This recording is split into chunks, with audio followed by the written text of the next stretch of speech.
So what about the latest fad, this BIP 300 debate? And like, I won't go into the details of that very thing, but there seems to be this eternal battle between Bitcoin conservatism, if you will, and Bitcoin progressivism. Like, so have we already oscillated? Like, what's your angle on that? Is it worth?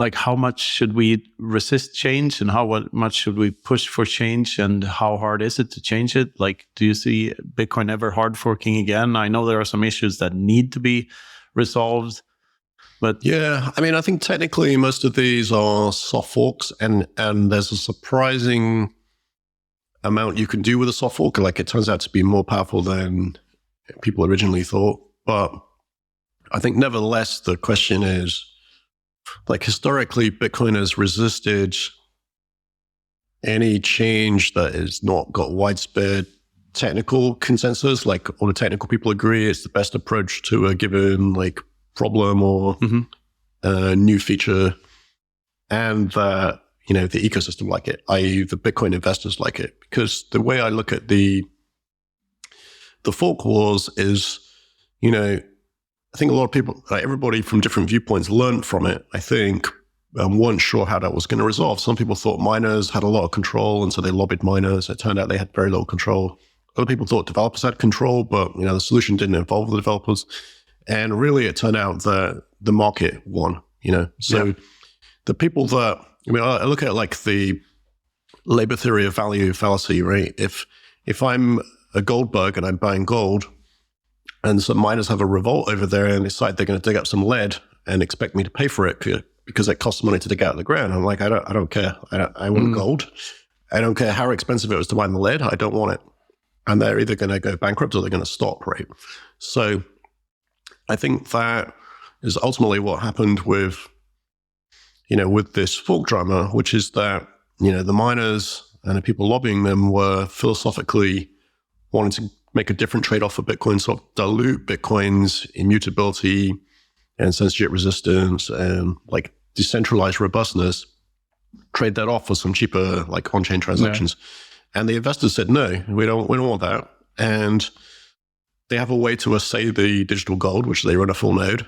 And if you mine something they don't like, it's automatic. They don't even see it, right? And they certainly won't accept it. So, and they set the price. So, you know, the miners will just, it turned out, will mine whatever is more profitable to mine when it comes to the crunch, right? So now, I do think the concept of Bitcoin immutability or ossification is important for long term, because change implies risk, and, you know, you want to like reduce risk as more value piles up on Bitcoin. And I mean, if you look at, let's say, other internet things like TCP/IP, basic TCP/IP version 4 hasn't changed materially in decades, right? And like it still interoperates, and it's essentially the same protocol. And so, you know, ideally you'd want Bitcoin layer 1 to be like that after, you know, various limitations are improved. So the question is, what changes minimally need to be there to get to that point? And that's like not so clear because it's still in a bit of R&D. So, you know, I think, you know, like recent opcodes that's been discussed are like APO, so something to make a more efficient variant of Lightning possible, LN symmetry, and APO is any previous out. Another one is covenants, so they're sort of attached to use cases that people think are useful. So, and that the second one, the sort of covenant use case, is attached to vaults. So I think that is a significant improvement in cold storage security, which means that if you have some Bitcoin in a safe and, you know, you go away for a few days, and when you come back, the safe's not there anymore, and, you know, somebody's taking it away and like cut it open or something. Yeah. Now you need to be able to undo that transaction and like send the coin somewhere even colder, right? And so a vault enables you to do that and to share the undo transaction with other people. So you could give it to your friends. It'd be kind of like a anti-kidnapping possibility also, right? Because if you can give the cancellation instructions and pre-signed transactions to third parties, they can say, well, I can't reach the guy for a couple of days. I'm getting nervous. None of his friends have heard from him, so we're going to cancel all these transactions. And that will so that's the vault concept. So I think that is quite hard to do properly without, like a covenant like opcode or something. Couldn't it be done with time locks? Well, the thing is, you need to you need another variable like. Yeah, the effect you want is that you can devault, so I can take some coins out of a vault, and they're kind of stuck in a time lock situation where I can spend them with a key I have access to after a week, let's say. And if I have the keys, I could spend them in a different way, right? In the meantime, and so I need to like pre-sign it with some keys I don't have anymore. So then you have to kind of I think the best you can do to simulate it is, I have my cold wallet and I pre-sign all the UTXOs and then I delete the keys. It's kind of scary, right? Now my wallet is a bunch of pre-signed transactions, and I have to back those up. So that's hard to do with a seed. I have to like back up a lot of data. So it's kind of like adds its own risk. And it's a bit of a difficult trade-off because you are, on the one hand, trying to have a good backup of the keys until you use them. On the other hand, trying to be very sure you've deleted them so that you can't override your vault mechanism. So it's kind of a bit of a conflict. So it's hard to get to do it in a robust and like reliable way. Whereas a vault can do it because you can, write a covenant allows you to write a sort of restriction, which is to say, well, I have the keys, but the coins are set so that I'm not able to spend them unless I spend them like this. And so you can add the devaulting as a restriction on the coins. And then you don't need to delete keys, basically. So that's the okay. Yeah. So you can simulate it, but not that well. And like covenants also, most Bitcoin opcodes are very low level. It's kind of like a machine instructions in a CPU. It doesn't do very much. Like each opcode is like, push a number on a stack or add two numbers together or verify a signature. They're like very low level things. And so a vault is like, the covenants are a bit like that. It requires a certain structure in the output transaction. So it's a relatively simple thing. And so of course, once you have it, you can do other things with it as well, right? All right. So, So what separates Liquid from these other proposed sidechains and drive chains and whatnot? Like, what's the key difference? Yeah, so Liquid is the sort of sidechain you can build without new opcodes. So the way it works is there's a federation. So a number of exchanges and service providers operating a hardware security module that is, participating in the Liquid network. So they're running a Liquid full node, which is a kind of extended version of Bitcoin protocol. So like Liquid sidechain is Bitcoin plus some extensions, basically, right? And then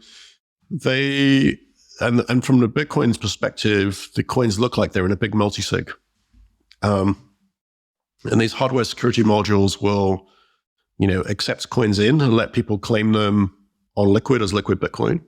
And if on the Liquid side, somebody requests to peg them out or like freeze them or burn them on Liquid and request them back on the Bitcoin side, then the hardware security modules will sign to follow that instruction and give it back to somebody on Bitcoin.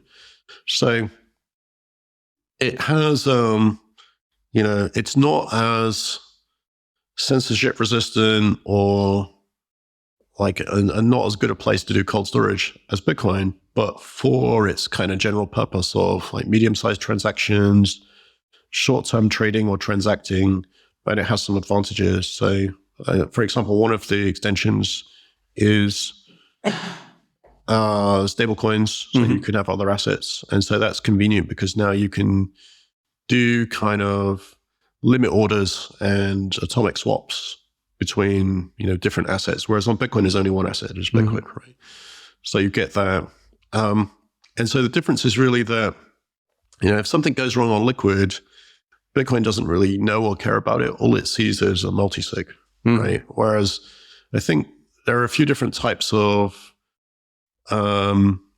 merge mine sidechain ideas. The original one involved fraud proofs.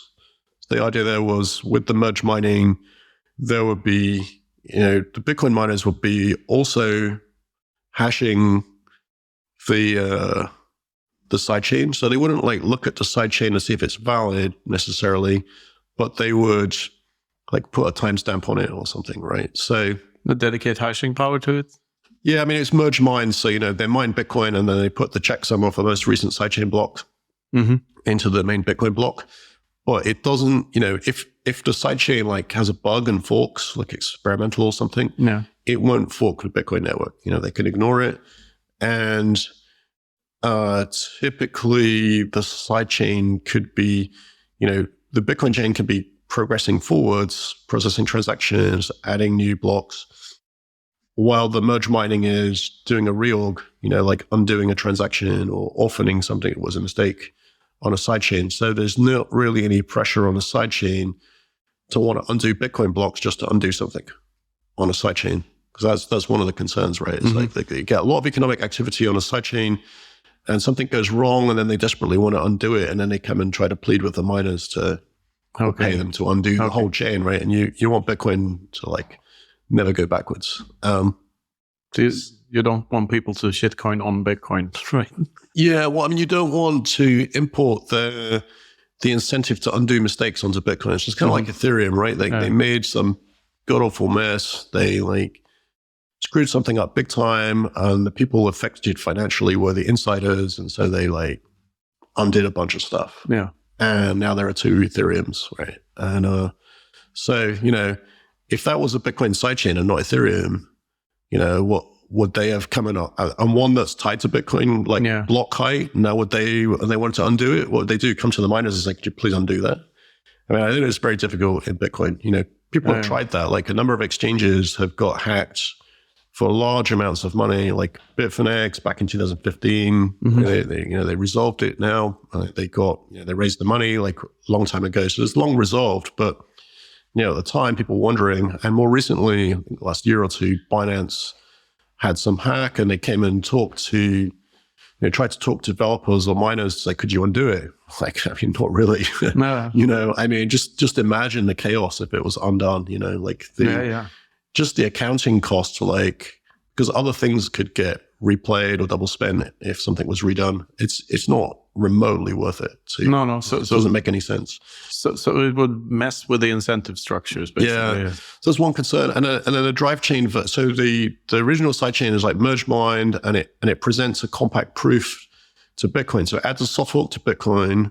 This is the concept, right? To verify a proof that most of the merge mining work, like that there's a certain amount of merge mine work on the sidechain that approves this withdrawal request. So it doesn't verify the whole sidechain, but it can see that, there's a lot of merge mining that seems to be saying that the miners agree that this guy should be able to withdraw this coin. And then there's a time lock, kind of like with Lightning, where somebody else can sort of provide even more work, like a higher block height with something that contradicts the first one. And then they can cancel the withdrawal. It's kind of like a reactive security like Lightning. So that was one version, and a drive chain is a simplified version. So it has no fraud proofs. It just says, well, they make the peg out slow. And so if the users see coins being stolen by a big conspiracy of miners, they have 3 months or 6 months to do something about it. And if you think about it, the scenario is that there's a conspiracy between most of the miners. So now the users, Bitcoin users and investors can't really get the miners to help prevent that because the miners are already in the conspiracy, right? So now Bitcoin basically has to undertake a UASF-like situation to like sort of, say that to the miners, look, we're going to block this theft. And if you try to do it anyway, we change the code. If you do it anyway, you're going to fork off the network and we're not going to honor your coins. So don't do it. And that was kind of like what happened with the SegWit activation. And it was a very dramatic and kind of scary thing with some a fair bit of risk. So people don't want that kind of risk, right? And so that's the challenge for Drivechains. Like the sort of disincentive to steal is kind of an expensive exercise in risk terms for the main chain. And people don't like risk on the main chain. So that's the problem, I think. Like people wanting to opt into things is generally fine, but if it creates a cost or a risk, then if it starts to be undesirable. Sounds way easier to just not tamper with it. Well, I mean, it's interesting. I mean, I think it's always interesting to discuss ideas because by discussing them, people like invent new things or change their perspective. Because I think before like the last few weeks of Drivechain discussion, people would have said they prefer hash rate controlled sidechains to federated sidechains like Liquid and Rootstock. But I think if you ask them now, they will swap their view. So now they're like, actually, the federated sidechain is much less likely to create a problem for Bitcoin, and it's much less likely that the collection of dozens of exchanges would have a conspiracy and try to steal the pegged coins because we know who they are. And it would involve a massive conspiracy and there'd be legal problems and stuff like that, right? Whereas if miners do it, it's kind of anonymous. And it's more difficult to do anything about it. So you don't know who to blame, for example, right? So I think even the discussion changed the perception. And like, it's instructive to look at what people don't like about it and why, because maybe there's a way to like make a safer type of sidechain.